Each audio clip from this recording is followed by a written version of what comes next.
الحمد لله رب العالمين والصلاة والسلام على سيد الأنبياء والمرسلين وعلى آله وأصحابه أجمعين أما بعد أعوذ بالله من الشيطان الرجيم بسم الله الرحمن الرحيم إنما المؤمنون إخوة فأصلحوا بين أخويكم واتقوا الله لعلكم ترحمون صدق الله مولانا العظيم وبلغنا رسوله النبي الكريم ونحن على ذلك لمن الشاهدين والشاكرين والحمد لله رب العالمين من علينا ربنا إذ بعث محمدا أيده بأيده أيدنا بأحمد أرسله مبشرا أرسله ممجدا صلوا عليه دائما صلوا عليه سرمدا اللهم صل على سيدنا ومولانا محمد وعلى آل سيدنا ومولانا محمد كما تحب وترضى صلى الله على النبي الأمي وآله صلى الله عليه وسلم صلاة وسلاما عليك يا رسول الله اللهم صل وسلم وبارك على سيدنا ومولانا محمد طب القلوب ودوائها وعافية الأبدان وشفائها ونور الأبصار وضيائها وآله وصحبه دائما أبدا. معزز سامعین اکرام، حاضرین محترم، میرے بزرگ اور دوستوں اور نوجوان ساتھیوں، آج کا یہ عظیم الشان جلسہ عید سب سے پہلے میں اپنے تمام سامعین اکرام کو، تمام برادران اسلام کو عید کی مبارکبادی پیش کرتا ہوں۔ آپ سب کو عید الفطر بہت بہت مبارک۔ اللہ تبارک و تعالی نے جو عظیم نعمت کے طور پر رمضان المبارک کا مقدس مہینہ برکت و رحمت، مغفرت اور نجات سے معمور یہ مقدس مہینہ مسلمانوں کو عطا کیا، اس میں سحری، افطار اور روزے کی سعادتوں سے مسلمانوں کے نصیبے کو، مسلمانوں کے مقدر کو روشن فرمایا۔ تلاوت قرآن، تراویح کی نماز اور رمضان کی تمام مخصوص عبادات عطا کی، اور مسلمانوں نے اس ماہ مبارک میں ان تمام چیزوں کو عملی جامہ پہنا کر روزہ رکھا، تلاوت قرآن کیا، نماز تراویح کو ادا کیا، سحری کا اہتمام کیا، افطار کا اہتمام کیا، صدقات و خیرات میں کا اہتمام کیا، غریبوں، یتیموں اور مسکینوں اور محتاجوں کی مدد کا جذبہ اور اس جذبے کا اظہار کیا، اور ان تمام اعمال صالحہ کو بجا لانے کے بعد جب اس ماہ مبارک کو مسلمان مکمل کرتا ہے، 29 یا 30 دن پورے کرتا ہے، تو اللہ تبارک و تعالیٰ کی طرف سے یہ عظیم فرحت مسلمانوں کو عطا کی جاتی ہے عید کی صورت۔ اللہ تعالیٰ مسلمانوں کو دو فرحت عطا فرماتا ہے، قلبی خوشی، دلی خوشی، کہ مسلمان اپنے اندرون اس فرحت کو محسوس کرتا ہے اور اسے انجوائے کرتا ہے۔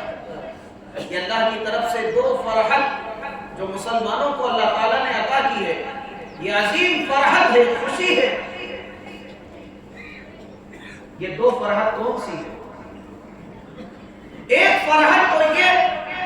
کہ جب مسلمان روزہ رکھ کر سحری کرتا ہے اور روزہ رکھتا ہے اور دن بھر اللہ کی رضا، اللہ کی خوشنودی کے لیے بھوکا اور پیاسا رہتا ہے اور نمازوں کی پابندی کرتا ہے، تلاوت قرآن میں پورے دن کو گزار کر جب افطار کا وقت آتا ہے اور جب وہ افطار کے لیے بیٹھتا ہے اور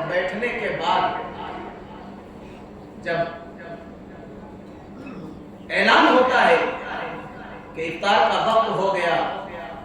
افطار کرنا. تو مسلمان جب افطار کرتا ہے اور اپنے روزے کو توڑتا ہے، اس وقت وہ جو پانی کا گھونٹ گلے سے اتارتا ہے اور اللہ کی نعمتوں سے لطف اندوز ہوتا ہے، وہ کہا یہ فرماتے ہیں کہ ایک فرحت اللہ کی طرف سے 29 دن اسے روزانہ افطار کے وقت اللہ عطا فرماتا ہے کہ اور مہینوں میں پانی کا وہ لطف آپ کو نہیں حاصل ہو سکتا جو افطار کے وقت آپ پانی پی کر کے جو لطف اٹھاتے ہیں، جو نعمتوں سے بہرامر ہوتے ہیں. یہ فرحت اللہ کی طرف سے، یہ روحانی اور یہ قلبی فرحت اللہ کی طرف سے نصیب ہوتی ہے. ایک فرحت تو علماء یہ کہتے ہیں. دوسری فرحت کہ جب یہ 30 دن یہ روزے مکمل کرتا ہے اور جب عیدگاہ کو اللہ اکبر کی صلاحوں کے ساتھ جب اپنے قدموں کو بڑھا کر عیدگاہ پہنچتا ہے اور عیدگاہ میں پہنچ کر ایک جمع غفیر میں شامل ہو کر سب مل کر کے ایک خوشگوار ماحول میں جب وہ سجدہ شکر ادا کرتا ہے اور اس عید کے دن میں وہ آپس میں مبارکبادی تقسیم کر کے جو فرحت حاصل کرتا ہے، یہ فرحت اللہ تعالیٰ کی طرف سے رمضان کی تمام قربانیوں کے نتیجے میں جو مسلمان کو نصیب ہوتی ہے، یہ وہ فرحت. الحمدللہ اس فرحت کا لطف ہم اٹھا رہے ہیں. عزیزان محترم، اللہ تبارک و تعالیٰ نے اپنے بندوں کو ہمیشہ اتحاد کی دعوت دی. قرآن نے اتحاد کی دعوت دی، اتفاق کی دعوت دی. اختلاف کو موت قرار دیا گیا. جب قومیں مختلف ہو جاتی ہیں، جب قومیں اختلاف میں آپسی تنازعات میں مبتلا ہو جاتی ہیں، تو وہ قوموں کا سوال کا وقت شروع ہو جاتا ہے. اور جب قوم متحد ہو کر کے ایک راستے پہ گامزن ہو جاتی ہے، تو یہی دراصل اس کے کمال کا آغاز ہوتا ہے. اسی نسبت سے آج اس عید کے اس عظیم الشان جلسے میں موضوع سخن کے طور پر میں نے سورۃ الحجرات کی ایک آیہ مقدسہ کی تلاوت کی. اللہ رب العزت کا ارشاد گرامی، انما المؤمنون اخوة فاصلحوا بین اخویکم. یقیناً تمام مومنین آپس میں بھائی ہیں. فاصلحوا بین اخویکم. تو اے مسلمانوں، اے ایمانوں، آپس میں تم سب بھائی ہو، تو ایک دوسرے کی، اپنے بھائیوں کی اصلاح کرو، ان کے معاملات کو صحیح کر دیں، اپنے معاملات کو درست کر لیں اور اپنے بھائیوں کے معاملات کو درست کر دیں. اس کی اصلاح کی فکر میں رہیں، اس کی دنیا اور آخرت کو بہتر بنانے کی جد و جہد میں وقت کو گزاریں اور کوشاں رہیں. فاصلحوا بین اخویکم. اگر تم نے یہ کام کیا تو اللہ تبارک و تعالیٰ کا وعدہ ہے، واتقوا اللہ، اور اللہ سے ڈرتے رہو، تقوی کی زندگی اختیار کیے رہو. اگر تم نے یہ کام کیا، اپنے دل میں یہ ارادہ جما لیا کہ ہم تمام مومنین کلمہ توحید لا الہ الا اللہ محمد رسول اللہ، اس کلمے کی بنیاد پر اللہ نے ہم تمام ایمان والوں کو زمین پر اخوت کے رشتے میں باندھ کر رکھا ہے اور اخوت کی دعوت دے رہا ہے. یہ جذبہ آپ اپنے دل میں رکھیں اور اس جذبے کے تحت آپ اپنے بھائیوں کی اصلاح کے طرفے ہو جائیں اور پھر تقوی کی زندگی اختیار کریں. یہ تین کام اگر آپ نے کر لیے تو اللہ تعالیٰ کا وعدہ ہے لعلکم ترحمون، من حیث القوم، پوری قوم پر، پوری امت پر اللہ تعالیٰ کا رحم نازل ہے. اور اللہ کے رحم سے بڑی کوئی دولت، کوئی نعمت نہیں. آج امت کے حصے بکھرے ہوئے ہیں، امت تفرقے میں بٹی ہے. کہیں آپسی رنجشوں کا فرقہ، کہیں خاندانی فرقہ، کہیں نسل کے نام پر فرقہ، کہیں روح اور رنجت کے نام پر فرقہ، کہیں زبان کے نام پر فرقہ، کہیں اونچ اور نیچ کا فرقہ، کہیں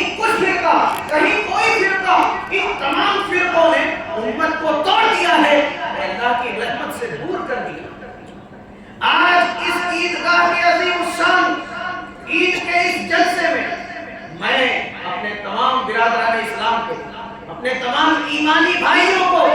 یہ پیغام دینا چاہتا ہوں کہ اگر اللہ کی رحمت کے دائرے میں آنا چاہتے ہو، پروردگار کی رحمت سے فیض یاب ہونا چاہتے ہو، تو سب کوئی توحید اور رسالت کے اس بنیادی عقیدے کے تحت متحد ہوتا ہے۔ اگر ہم نے اتحاد کے اس جذبے کو لے کر کے قدم کو آگے بڑھایا تو انشاءاللہ تعالی خدا کی رحمت کی بارشیں ہوگی، ہمارا معاشرہ خوشحالی اور امن سے معمور ہوگا، ہمارا معاشرہ برکتوں سے آباد ہوگا، ہمارا معاشرہ امن اور سکون سے آباد ہوگا، ہمارا معاشرہ، ہماری سوسائٹی رحمت و برکت اور خداوند قدوس کی عنایات سے آباد ہوگی، معمور ہوگی، اگر ہم نے اس جذبے کے ساتھ اقدام کیا اتحاد کی طرح۔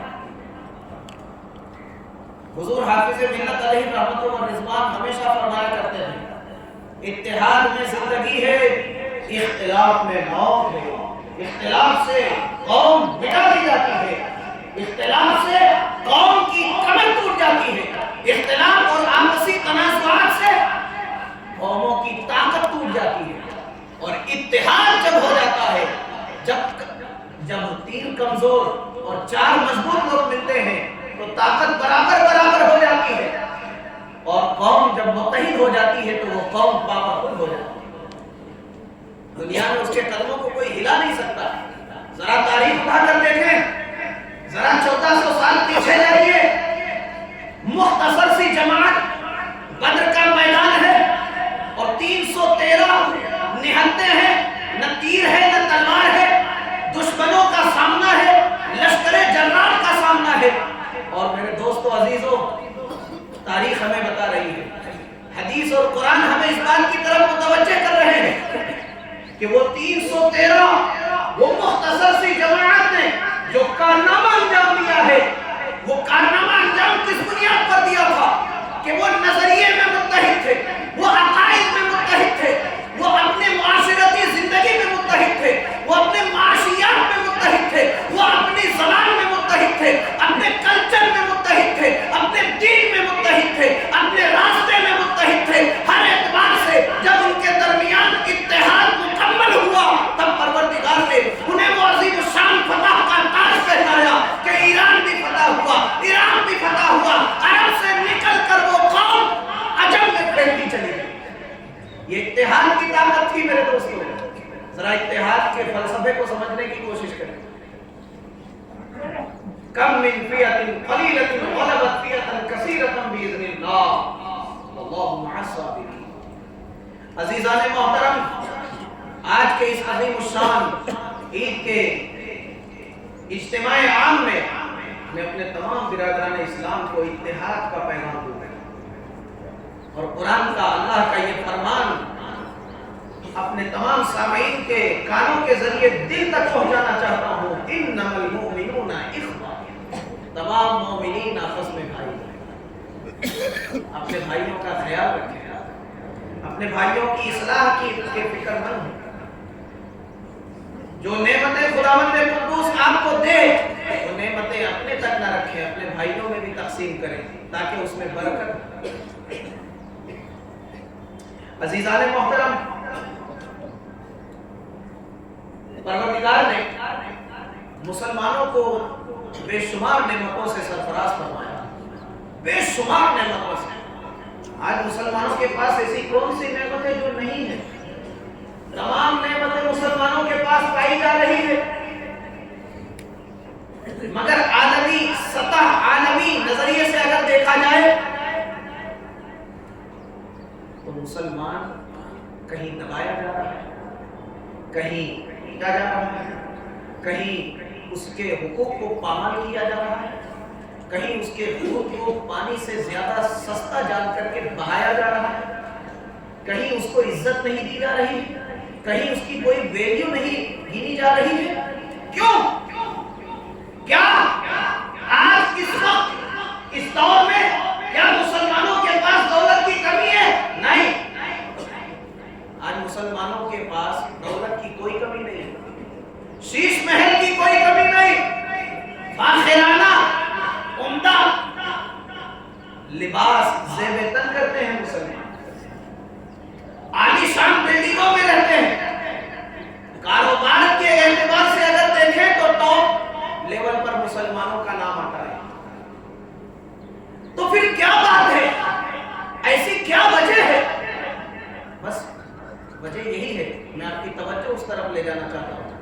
وجہ یہ ہے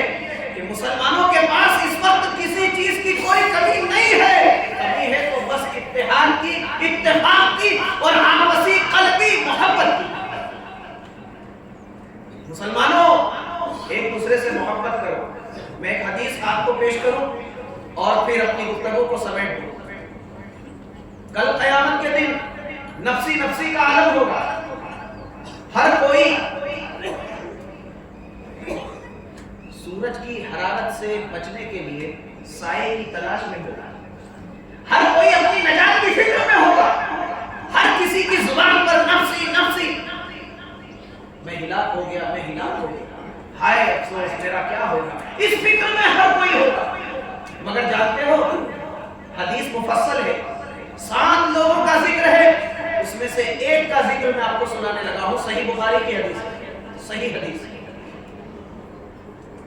اللہ کے رسول صلی اللہ علیہ وسلم نے ارشاد فرمایا کہ کل محشر کے میدان میں 7 لوگوں کو اللہ تعالیٰ اپنے عرش کے نیچے، اپنے عرش کے سائے میں عزت کا مقام عطا فرمائے گا، اور ان 7 لوگوں میں ایک وہ ہوگا، کچھ ایسے ہوں گے ان 7 لوگوں میں کہ جب وہ دنیا میں ملتے تھے، وہ مسلمان، وہ خدا کے بندے جب دنیا میں ملتے تھے ایک دوسرے سے تو بڑی محبت سے ملتے تھے، اللہ کی محبت کے لیے ملتے تھے، اللہ کی محبت کے لیے بیٹھتے تھے، اور جب جدا ہوتے تھے تو اللہ کی محبت کے لیے جدا ہوتے تھے۔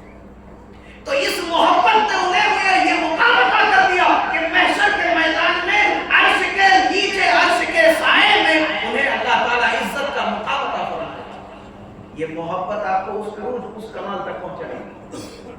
تو آپس میں ایک دوسرے کے لیے دل کو کشادہ رکھیں، آپس میں ایک دوسرے کے لیے دل کو محبت کے لیے دلوں کو کھول دیں، دل کے دروازے کھول دیں ایک دوسرے کے لیے، آپسی رنجشوں کو ختم کریں، ایک دوسرے کے لیے کینہ اور حسد اور بغض کو دور کریں۔ یاد رکھیں، ایک صحیح حدیث کا مفہوم پیش کر رہا ہوں کہ اللہ تعالیٰ اس مسلمان کے سجدے کو قبول نہیں کرتا جو مسلمان اپنے بھائیوں کے لیے دل میں کینہ رکھ کے کر رہا ہے۔ یہ ایک حدیث کا مفہوم میں آپ کو پیش کر رہا ہوں۔ تو میرے دوستو عزیزوں، میرے بزرگوں، میرے نوجوان ساتھیوں، آج کے اس عیدگاہ میں، عید کے عظیم الشان اجلاس عام میں میں اپنے تمام برادران اسلام کو، تمام مومنین کو اتحاد، اتفاق اور محبت، امن اور سلامتی کا پیغام دیتا ہوں۔ اللہ تعالی ہم سب کو اس پہ عمل کی توفیق عطا فرمائے اور ہمارے دلوں کو ایک دوسرے کے لیے کشادہ فرمائے، ایک دوسرے کے لیے ہمارے دلوں میں محبتوں کو پیدا فرمائے، نفرتوں کو دور فرمائے، کینہ اور حسد سے ہمارے دلوں کو پاک فرمائے۔ آمین یا رب العالمین۔ وآخر دعوانا